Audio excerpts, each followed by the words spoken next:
guys. Waduh. Kali ni aku akan bermain game budak botak tak nak mandi.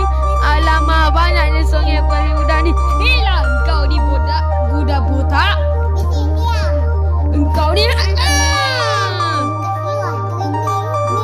Hey yo, kenapa kau nak joget? Ya. Kenapa kau tak nak mandi hang botak? Botak kau.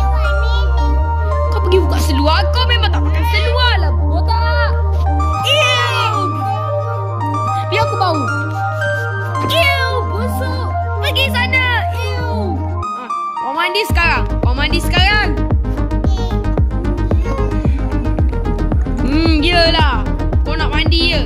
Kau pergi mandi. Mandi kat sana. Aku tunggu, aku nak tengok TV dulu je.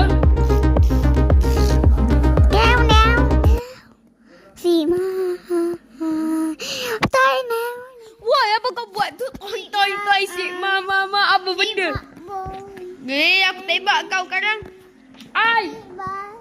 Woi. Wah, suruh kau mandi je. Kenapa kau mandi dekat lantai ni? Kau nak berak kan? Kau berak dekat sini. Berak je. Berak je. Cepat. Hilang kau ni. Ya, aku duduk luar.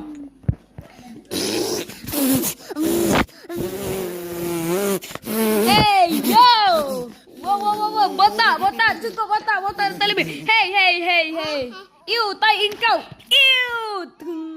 Kau faham? Kenapa kau asyik nyau? Hey, ambil ni tamparan maksimum. Rasakan ni.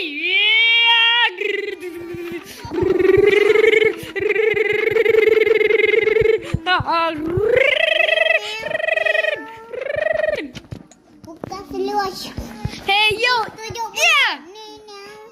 Tujuh buntut. Nyau. Hey, yo. Bang. Buka baju. Kau ni dah gila ke? Hey, ya.